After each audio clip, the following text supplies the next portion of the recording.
The World Before Rome, Origins of Power. Long before the rise of the Roman Empire, the Italian peninsula was a fragmented and competitive landscape shaped by geography and diverse cultures. What is now Italy was not a unified state, but a collection of small settlements, tribal societies, and emerging city-states, each competing for land, resources, and influence. The central region of Latium, where Rome would eventually emerge, was inhabited by the Latins, an Indo-European people who lived in modest agricultural communities. To the north, the powerful Etruscans dominated much of central Italy, developing advanced urban centers, trade networks, and religious systems that would later influence early Roman culture. In the south, Greek colonies, part of what historians call Magna Graecia, brought with them sophisticated art, philosophy, and maritime trade, connecting the region to the wider Mediterranean world. Geography played a critical role in shaping Rome's future success. The Italian peninsula extends into the Mediterranean Sea, placing it at the center of ancient trade routes. Fertile plains supported agriculture, while the Apennine Mountains provided both protection and division. The Tiber River, running through Latium, offered access to inland trade while remaining far enough from the coast to provide a degree of security from seaborne attacks. These natural advantages would later allow Rome to expand both economically and militarily. The traditional founding of Rome is dated to 753 BCE, associated with the legend of Romulus and Remus. While this story is deeply embedded in Roman identity, modern archaeology suggests a more gradual development. Evidence points to a series of small settlements on the Palatine hill that slowly merged over time, forming a larger urban center. By the 7th and 6th centuries BCE, Rome had begun to take on the characteristics of a structured city, influenced heavily by Etruscan engineering, governance, and religious practices. During this early period, Rome was ruled by kings, some of whom were likely of Etruscan origin. These rulers introduced key institutions, including early forms of political organization, military structure, and large-scale construction projects such as drainage systems that made urban expansion possible. However, this monarchy would not last.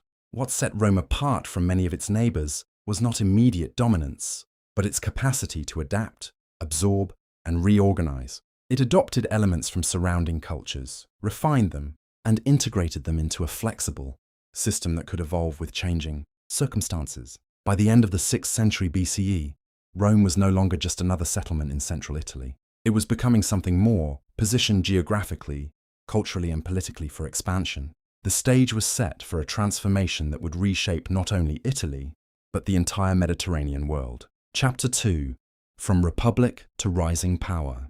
By the late 6th century BCE, Rome underwent a transformation that would define its political identity for centuries. Around 509 BCE, the Roman monarchy was overthrown, traditionally linked to the expulsion of the last king, Lucius Tarquinius Superbus. In its place, Rome established a new system of governance, the Roman Republic, a structure designed to prevent the concentration of power in a single ruler. At the heart of the Republic was a complex balance of authority. Executive power was held by 2 annually elected consuls, while the Senate, composed primarily of aristocratic families known as patricians, served as the central advisory body. Alongside them, popular assemblies gave Roman citizens a voice, although political influence remained unevenly distributed. Over time, tensions between the patricians and the plebeians, the broader population, led to a series of social struggles known as the conflict of the orders. These conflicts gradually expanded political rights and representation, stabilizing the Republic internally. This evolving political system proved remarkably resilient and adaptable. It allowed Rome to mobilize resources efficiently and respond to both internal and external threats with discipline and coordination. But Rome's ambitions extended far beyond its immediate surroundings.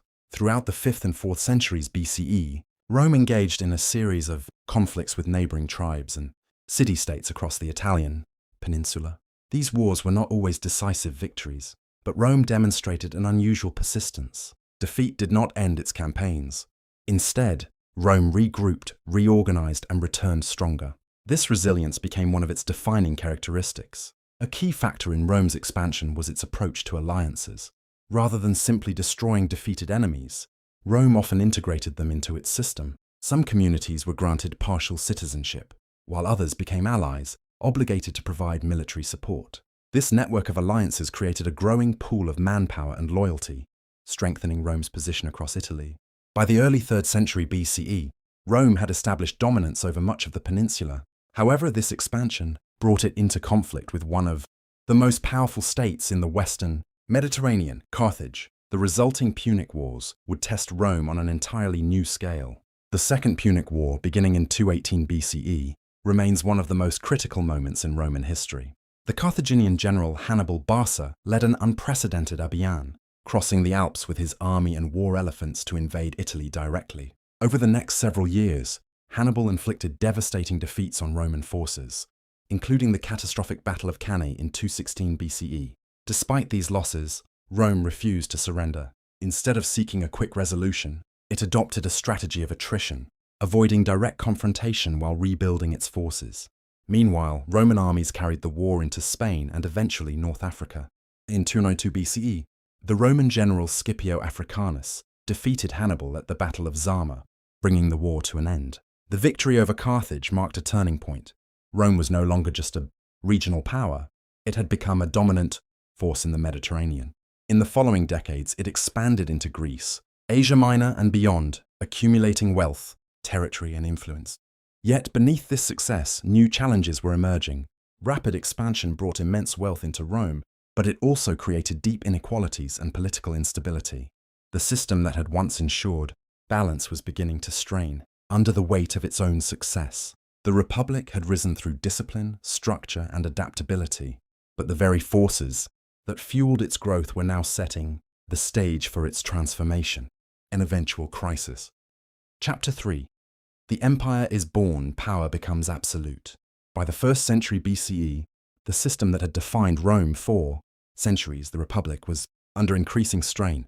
What had once been a balanced structure of shared governance was now dominated by powerful individuals competing for control. Military success had become a direct path to political authority, and loyalty within the army was shifting away from the state and toward individual generals. Among these figures, none was more influential than Julius Caesar, a skilled military commander and politician. Caesar rose to prominence through his campaigns in Gaul between 58 and 50 BCE. These campaigns not only expanded Roman territory but also brought him immense wealth and the unwavering loyalty of his legions. Tensions escalated when the Senate, wary of Caesar's growing power, ordered him to disband his army and return to Rome as a private citizen. Instead, in 49 BCE, Caesar made a decisive move. He crossed the Rubicon River with his army, an act that effectively declared civil war. This moment marked a turning point in Roman history. The conflict that followed ended with Caesar defeating his rival, Pompey, and consolidating control over Rome. In 44 BCE, Caesar was declared dictator perpetuo, dictator for life. While this title suggested stability, it also signaled the end of republican governance. Many senators viewed this concentration of power as a direct threat to Rome's political traditions. On March 15, 44 BCE, known as the Ides of March, Caesar was assassinated by a group of senators, including Brutus and Cassius, in an attempt to restore the Republic. However, instead of restoring balance, Caesar's death plunged Rome into further instability. A new series of civil wars erupted as competing factions struggled for dominance. Out of this chaos emerged Caesar's adopted heir, Augustus, then known as Octavian. Through a combination of political strategy and military strength, Octavian gradually eliminated his rivals. His final and most decisive victory came in 31 BCE at the Battle of Actium, where he defeated Mark Antony and Cleopatra. This victory left him as the uncontested ruler of Rome. In 27 BCE, Octavian took on the title Augustus, marking the official beginning of the Roman Empire. Unlike Caesar, Augustus avoided the appearance of absolute monarchy. He maintained the outward structure of the Republic, preserving the Senate and traditional offices, but in reality, power was centralized in his hands. This system, often referred to as the Principate, allowed Augustus to rule as the first emperor while maintaining political stability. Under Augustus, Rome entered a period of consolidation and reform. He reorganized the military, stabilized the economy, and established a more efficient administrative system. His rule laid the foundation for an era of relative peace and prosperity that would follow. The transition from republic to empire was not a sudden event, but the result of decades of conflict, ambition, and structural weakness. The republic had expanded beyond its capacity to govern itself effectively, and power had gradually shifted into the hands of individuals capable of controlling both the military and the state. With Augustus, Rome had found stability, but at the cost of its republican identity. The empire had begun, and with it came a new phase of expansion, strength, and eventual vulnerability. Chapter 4. The Golden Age of Rome, Peak of Civilization. Following the rise of Augustus, the Roman Empire entered a period often described as its height of stability and prosperity. This era, commonly known as the Pax Romana, or Roman peace, lasted for roughly 2 centuries, from 27 BCE to 180 CE, and marked the longest sustained period of internal stability in Roman history. During this time, the empire expanded to its greatest territorial extent, stretching from Britain in the northwest to the Near East in the southeast, and from the Rhine and Danube rivers in the north to North Africa in the south. This vast territory was unified not only by military control, but also by a sophisticated administrative system that allowed Rome to govern diverse populations across continents. One of the defining features of this period was infrastructure. Roman engineers developed an extensive network of roads, connecting distant provinces directly to the capital. These roads facilitated not only military movement but also trade, communication, and cultural exchange. Aqueducts carried fresh water into cities, supporting large urban populations and improving public health. Structures such as amphitheaters, baths, and forums became central to public life, reflecting both Roman engineering capabilities and social organization. Economic activity flourished under this stability. Trade networks expanded across the Mediterranean and beyond, linking Rome to regions as distant as India and China. Goods such as grain, olive oil, wine, textiles, and metals moved efficiently through Roman ports and markets. A standardized currency system further supported commerce, allowing transactions to take place across vast distances with relative ease. Culturally, Rome became a center of influence. While it imposed political control, it also absorbed elements from the societies it governed. Greek art, philosophy, and education had a profound impact on Roman elites, while local traditions across the empire continued to shape regional identities. Latin became the dominant language of administration in the West, while Greek remained widely used in the East. However, this period of stability was not equally experienced by all. Roman society was deeply hierarchical. At the top were the senatorial and equestrian classes, who held wealth and political power. Below them were ordinary citizens, freedmen, and a vast population of enslaved people who performed much of the labor that sustained the economy. Urban life in Rome itself could vary dramatically, from large, well-constructed homes of the elite to overcrowded apartment buildings where lower-class citizens lived under difficult conditions. The military remained a central pillar of the empire. Roman legions were stationed along frontier regions, maintaining order and defending against external threats.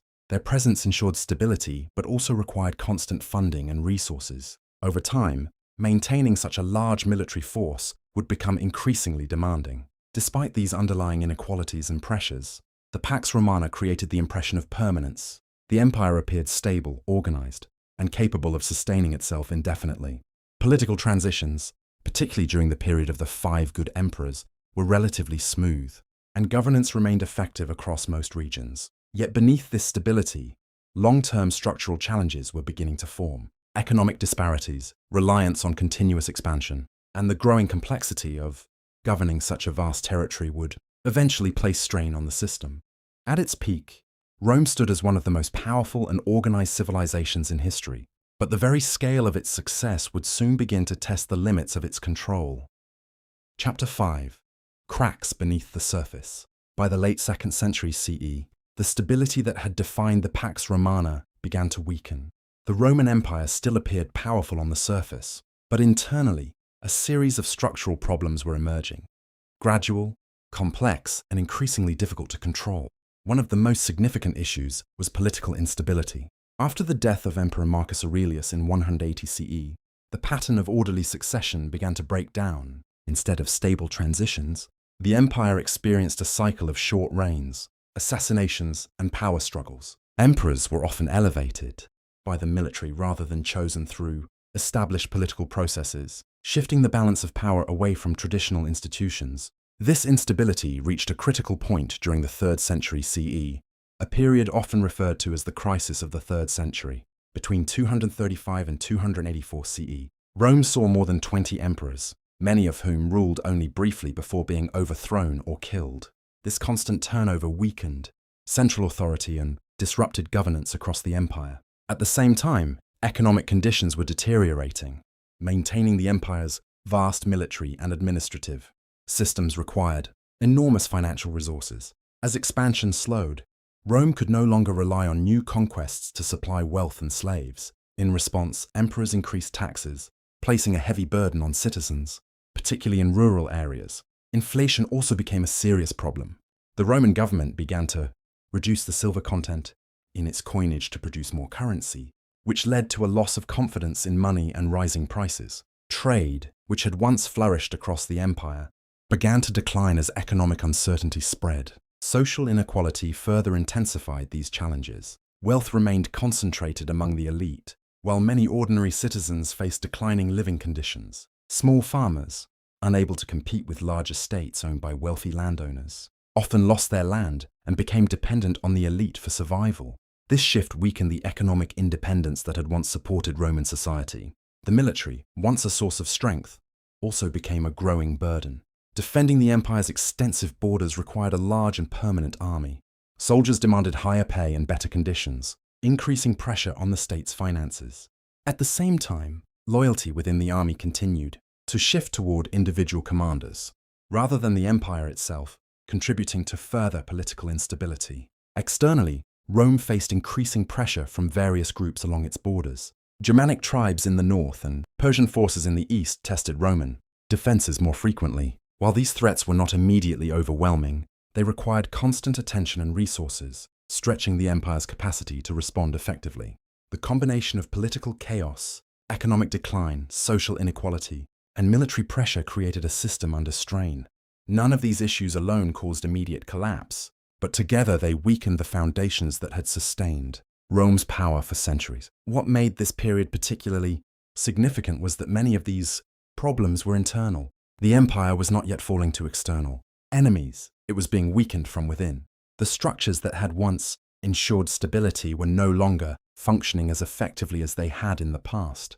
By the end of the 3rd century, it had become clear that the empire could not continue in its current form without major changes. The question was no longer whether Rome would face decline, but how it would attempt to adapt, and whether those efforts would be enough to preserve it. Chapter 6.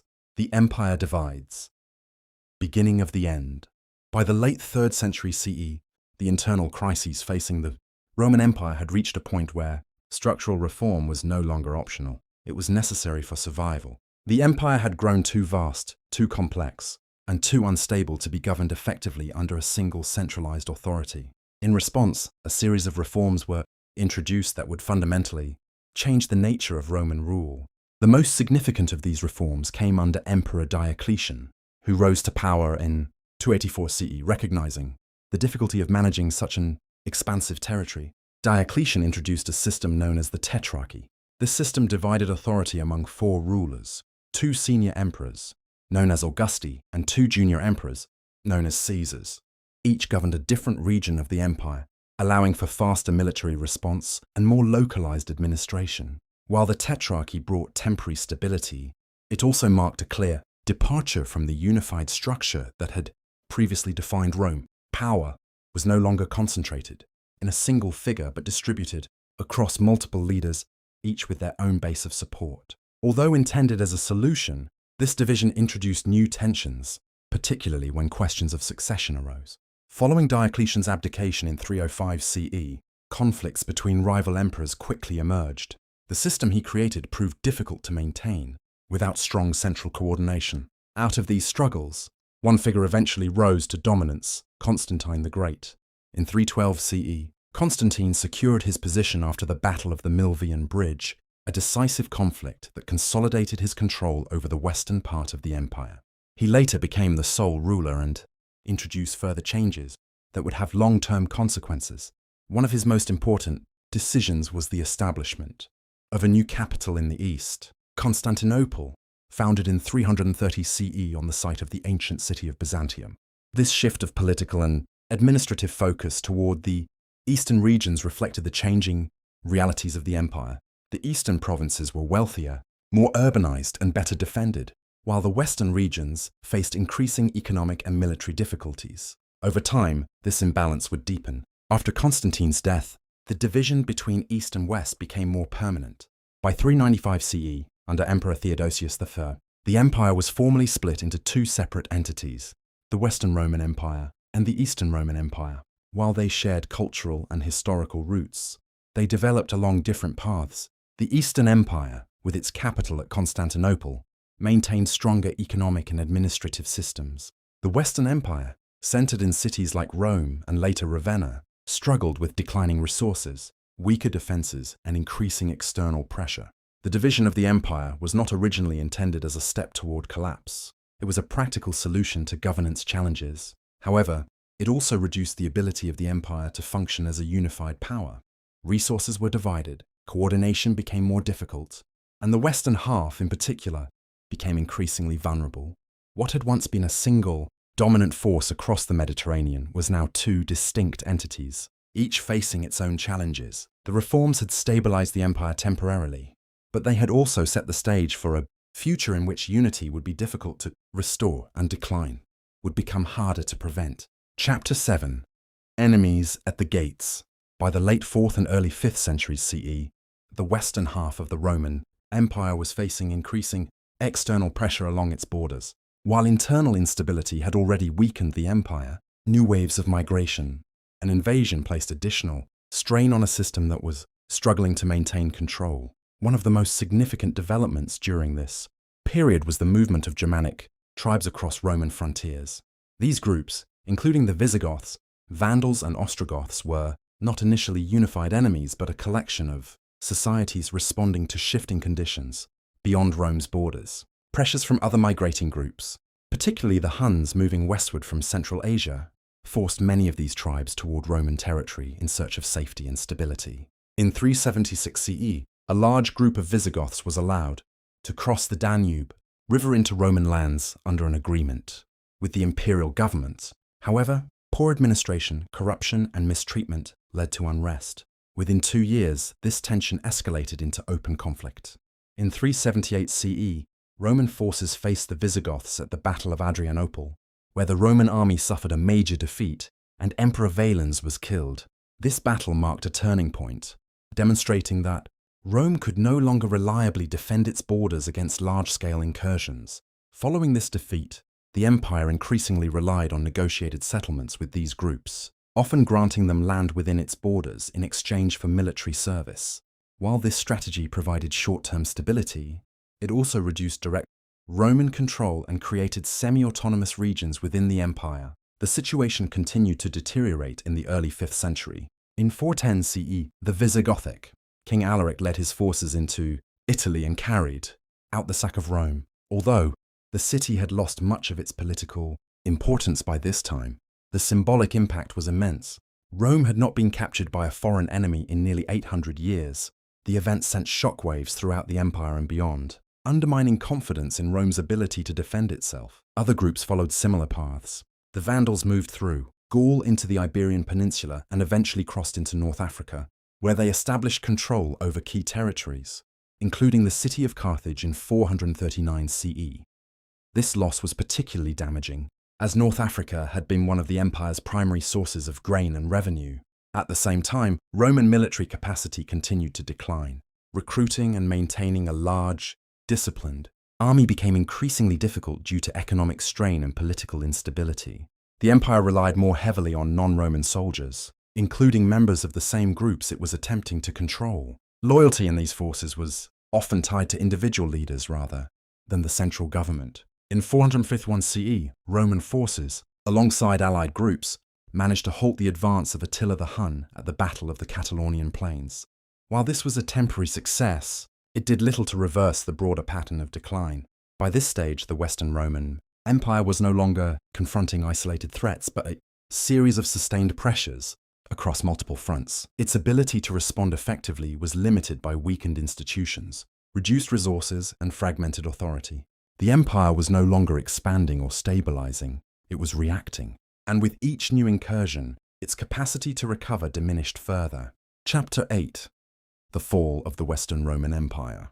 By the mid-5th century CE, the western half of the Roman Empire had been significantly reduced in both territory and authority. What remained was a fragmented political structure, increasingly dependent on military leaders who operated with limited oversight from a weakened central government. One of the defining characteristics of this period was the growing influence of Germanic generals within the Roman system.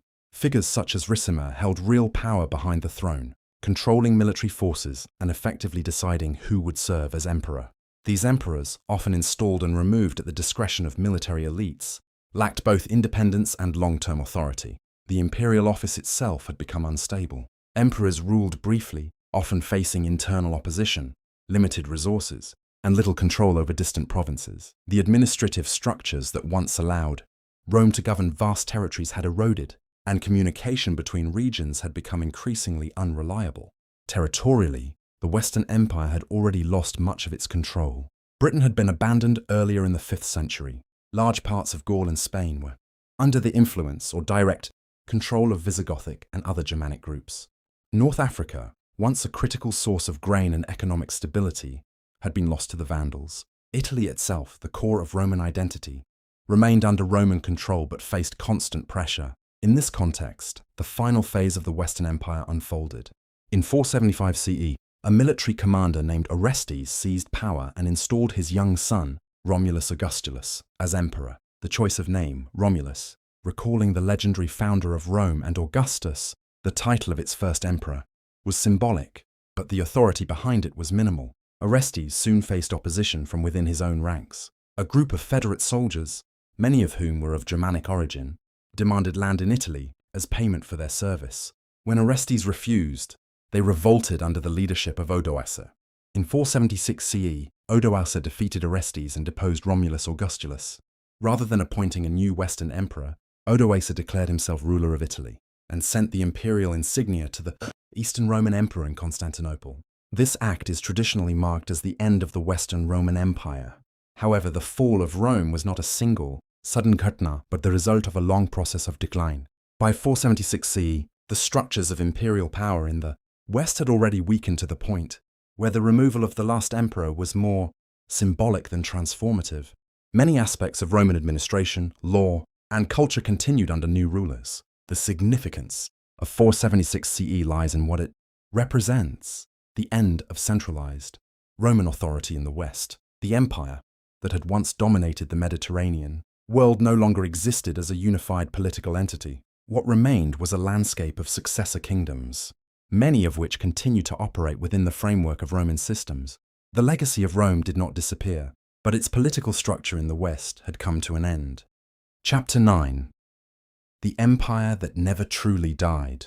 While the western half of the Roman Empire formally came to an end in 476 CE, the Roman state itself did not disappear. In the East, the empire continued to exist, politically, economically, and culturally, for nearly another 1,000 years.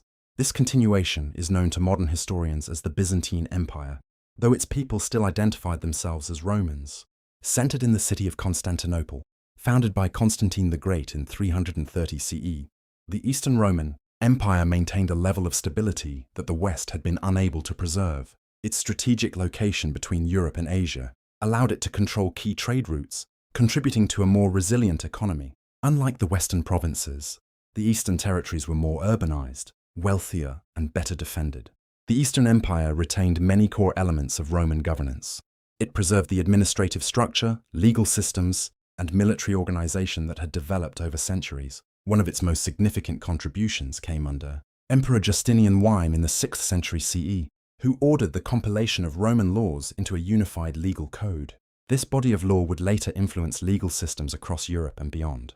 Culturally, the Eastern Empire evolved while maintaining continuity with its Roman roots. Greek gradually replaced Latin as the primary language of administration and daily life, reflecting the cultural realities of the region. Christianity, which had been legalized and later adopted as the state religion under earlier emperors, became a central unifying force. Religious institutions played a major role in both governance and society. Despite facing numerous external threats, including conflicts with the Persian Empire, Arab expansions, and later invasions, the Eastern Empire demonstrated a remarkable ability to adapt. Its defensive strategies, including fortified cities and diplomatic alliances, allowed it to survive challenges that might have overwhelmed less organized states.